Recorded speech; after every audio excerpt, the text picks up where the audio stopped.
Olá gente, tudo bom com vocês? Sejam bem-vindos mais uma vez ao nosso canal. Eu sou Fábio Tancredo e hoje continuaremos a contar a história das Olimpíadas através de suas edições.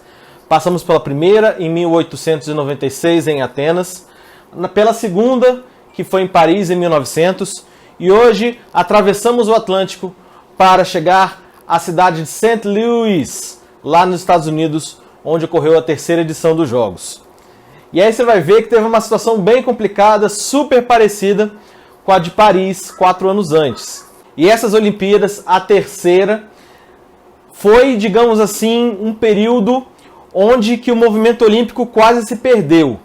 Quase não tivemos mais Olimpíadas como a gente conhece hoje também, por conta das situações que foram vividas neste período. Claro que, graças a Deus, as coisas recuperaram, mudaram de vertente e as Olimpíadas se mantiveram fortes, firmes, para continuar nos brindando com muita alegria, muita vontade, muita torcida. Mas antes de começarmos propriamente o vídeo, como eu sempre faço, dou aqueles pedidos básicos para vocês, que por favor não se esqueçam e coloquem aí a sua colaboração.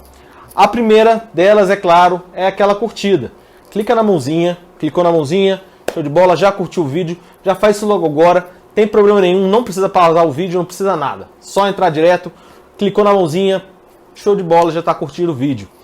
Outra coisa que eu também gosto muito que vocês façam, que dá uma noção de o que vocês estão achando do vídeo e também do canal, são os comentários. Muito importante que você coloque aqui o que você está achando do vídeo, o que você está achando do canal e também aquela hashtag lá no final para saber que você está indo até o final do vídeo. Também não se esqueça de se inscrever no canal, beleza? Vai no retângulozinho vermelho, clica nele, show de bola. E se possível também aciona o sininho, porque assim você será notificado quando novos vídeos estiverem por aqui.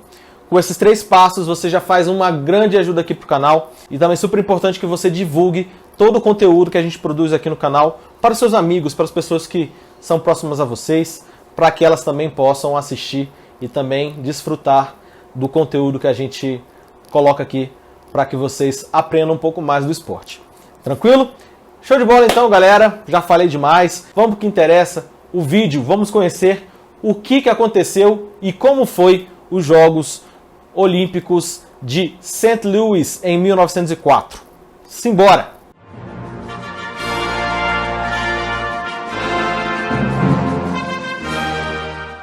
Depois de 4 anos, como a ideia original do COI, os Jogos Olímpicos voltaram a acontecer e tudo estava indicado para que a cidade sede dos Jogos Olímpicos fosse a de Chicago, no estado de Illinois, lá nos Estados Unidos. E tudo estava indo até de certa forma tranquila, tudo bem. Só que como aconteceu em Paris 4 anos antes, a exposição universal que aconteceu na cidade parisiense também aconteceu lá nos Estados Unidos. Só que dessa vez a cidade escolhida para essa exposição foi a cidade de St. Louis, lá na outra costa dos Estados Unidos. E é aí que volta a confusão entre a exposição e os Jogos Olímpicos. Como eu falei, tudo certinho para a cidade sede ser Chicago, só que os organizadores da exposição não queriam que 2 eventos internacionais acontecessem ao mesmo tempo e no mesmo país. E para tentar combater essa situação junto com o COI, eles até ameaçaram criar eventos esportivos na qual pudesse competir pela atenção do público norte-americano e também de todo mundo. Com essas ameaças, o COI ficou com medo, digamos assim, e resolveu deixar que a cidade de St. Louis sediasse os Jogos Olímpicos daquele ano. Pierre de Coubertin ficou muito irado com essa situação. Ele, como presidente do COI, ele tinha que sair da Europa, viajar para a cidade sede dos Jogos Olímpicos e poder participar de toda a cerimônia de abertura, dos Jogos como um todo, e também, ao final, participar da cerimônia de encerramento, fazendo discursos, entre outras coisas. Ele ficou tão irado, que ele resolveu não ir. Ele não foi para os Jogos Olímpicos de St. Louis e ficou na Europa meio que alheio de tudo que acontecia lá na cidade de St. Louis. Até o presidente norte-americano na época, o Theodore Roosevelt, ligou para ele várias vezes, tentou falar com ele, tentando mudar a ideia de ficar na Europa e viajar para os Estados Unidos para participar do evento.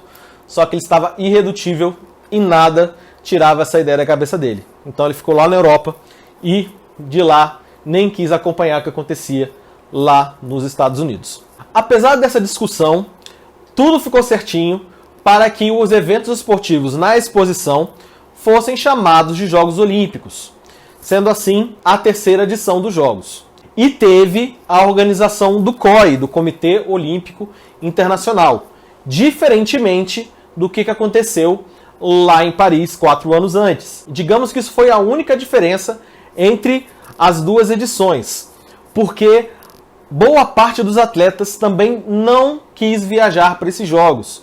Podemos dizer que desde 1900 e também 1904 foi um período aí de muita relutância dos atletas e, por que não, uma crise dentro do Comitê Olímpico Internacional. Organização toda pronta, modalidades escolhidas, dias escolhidos, tudo certinho para os jogos começar. Só que essa parte, lá no próximo capítulo, vamos ouvir como é que foi os Jogos Olímpicos de St. Louis. Vamos lá!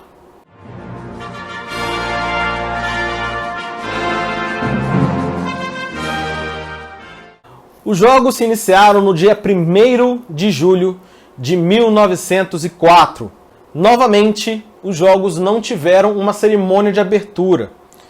Se você pegar lá a história de 1900, em Paris, não teve abertura porque a abertura do evento foi junto com a Exposição Universal. Foi exatamente a mesma coisa. E, novamente, foi uma competição que durou muito tempo. Esses Jogos Olímpicos, assim como de Paris, durou meses. Se tem uma noção, as Olimpíadas, como eu falei, começaram no dia 1º de julho e foram terminar no dia 23 de novembro de 1904. Com as incertezas nas mudanças de organização, cidade-sede, quem estaria organizando, como é que seriam os jogos, muitos atletas declinaram a chance de poder participar dos jogos. Assim como em Paris, em St. Louis, vários atletas não vieram para a cidade participar dos jogos. Também é importante ressaltar que lá em St. Louis as mudanças aconteceram faltando poucos meses para os jogos começarem. Ou seja, se em 1900, na França, quase todos os atletas que participaram dos jogos eram franceses, nos Estados Unidos, em St. Louis, quase todos os atletas eram americanos. E isso, é claro, resultou no domínio das modalidades esportivas.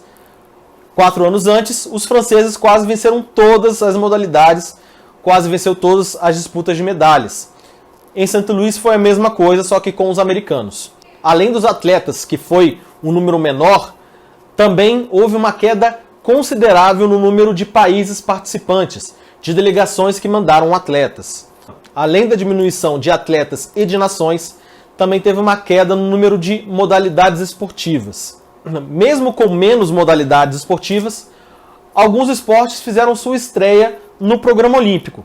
Destaque aqui para o boxe, a luta livre e o decathlon. Ao todo, foram 17 modalidades esportivas nestes jogos. Só que também tivemos modalidades esportivas na qual não se disputava medalha. Podemos chamar eles de esportes de exibição nos Jogos Olímpicos. E que até este momento não figuravam como possíveis esportes olímpicos. Estou falando aí basicamente do basquetebol, que pode se incluir na NBA, claro. Estamos falando também do beisebol, na MLB, e também do futebol americano com a NFL. São os 3 esportes mais populares dos Estados Unidos até hoje. Claro que o beisebol e o basquetebol chegaram a se tornar esportes olímpicos mais lá na frente, diferentemente do futebol americano. E esse foi a lista, digamos assim, dos jogos, do que aconteceu nesses jogos. Só que aí falta o quê? Quem se destacou? Quem foi o atleta mais marcante, que conquistou mais medalhas? Isso aí, separei um capítulo à parte. Vamos ouvir, porque tem história muito legal.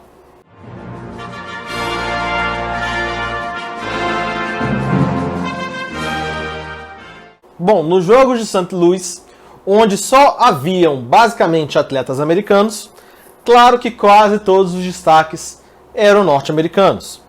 Claro que temos algumas exceções, mas vamos lá citar os nomes que, pelo menos em minha pesquisa, se destacaram com mais clareza, podemos dizer assim. O primeiro nome que eu trago para vocês é de George Azer. Ele foi um atleta da ginástica e ele competiu super bem, ganhando ao todo 6 medalhas olímpicas. Só que o mais marcante dele não foi a conquista das 6 medalhas, mas sim a dificuldade que ele tinha. Hoje em dia, se ele fosse competir, ele não competiria nas Olimpíadas, e sim na Paralimpíada, porque ele não tinha uma perna, ele tinha uma perna de madeira, e ele competiu assim, e ganhou 6 medalhas olímpicas. Outro destaque, e também norte-americano, foi Frank Hugler, atleta este que ganhou 4 medalhas olímpicas. Mas com ele foi diferente do que acontece normalmente com os atletas. Essas 4 medalhas que ele conquistou, ele ganhou em 3 modalidades diferentes. Não foi apenas em um esporte que ele competiu. Ele foi para lá e ganhou as 4 medalhas competindo na luta livre, no levantamento de peso e no cabo de guerra. Pois é, galera, cabo de guerra era esporte olímpico. E até hoje, gente, e na real, ninguém vai se igualar a ele, foi o primeiro e único atleta a conseguir conquistar medalhas em esportes diferentes. No caso dele, em 3. Voltando agora os olhos para o esporte mais tradicional das Olimpíadas, que é o atletismo. Destaque para outros 2 americanos, James Lightbody e Harry Hillman. Esses 2 atletas ganharam múltiplas medalhas, na realidade ouro, em várias provas do atletismo. Lightbody conseguiu o ouro na corrida com obstáculos dos 800 metros e quebrou o recorde mundial dos 1.500. Já Hillman venceu as provas de 200 metros e 400 metros com barreiras, além de ganhar também os 200 metros rasos. Como você viu aí, todos os nomes que eu citei foram americanos. Só que, claro, a gente tenta achar alguma coisa que não seja muito americanizada. E conseguimos achar uma pessoa que se destacou muito nesses jogos. Neste caso, estou falando do alemão Emil Hotch. Esse rapazinho ganhou 3 medalhas olímpicas na natação. Natação, rapaz, que teve uma curiosidade super interessante. Não durante as provas, não por conta dos seus atletas, mas sim do local de competição. Só que essa informação é curiosidade e é no próximo capítulo.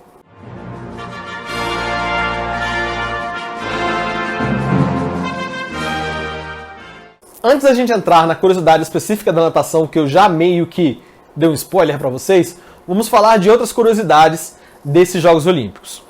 Inicialmente, como eu contei para vocês, o número de países participantes de delegações nas Olimpíadas foi menor do que nos Jogos anteriores. Foram apenas 12 países que levaram atletas para St. Louis participar dos Jogos de 1904. O número de atletas também caiu drasticamente. Foram 651 atletas no total.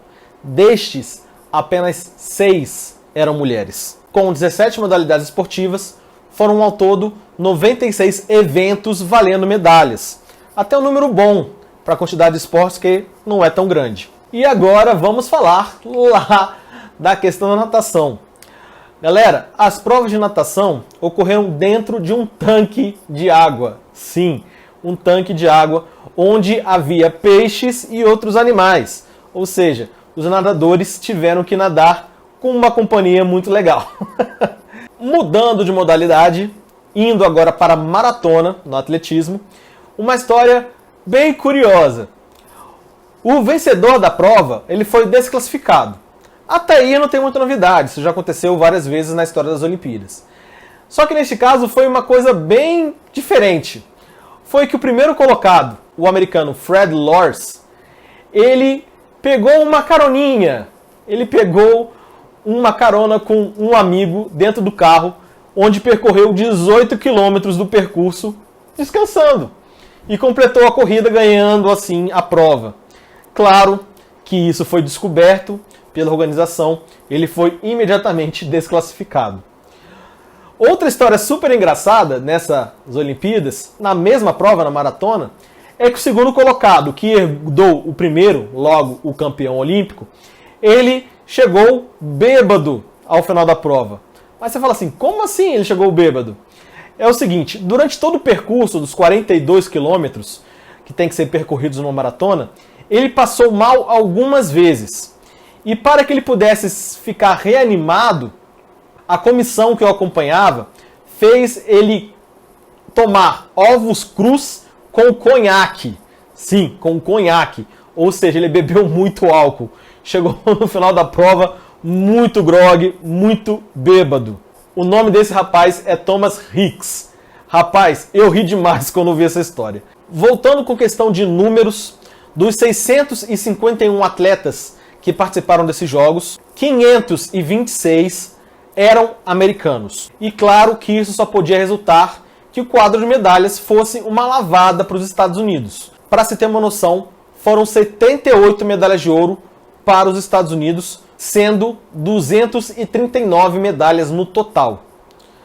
Para você ter uma noção, o segundo colocado no quadro de medalhas foi a Alemanha. A Alemanha conquistou 4 ouros. E no total, 13 medalhas. Só que apesar do domínio americano, muitos atletas que defenderam os Estados Unidos não eram exatamente americanos. Como até hoje acontece, muitos imigrantes vêm para os Estados Unidos tentar a vida lá. E assim aconteceu com vários atletas que foram para lá e disputaram jogos. A questão é que eles disputaram esses jogos sem ter ainda o certificado, né, de cidadão americano. Entre vários desses atletas, existem italianos, noruegueses, entre várias outras nacionalidades. Só que do italiano e do norueguês, especificamente, esses atletas ganharam medalhas. Principalmente o da Noruega, que até hoje rola ainda na justiça se a Noruega pode reconhecer o atleta do seu país como representante norueguês nos Jogos.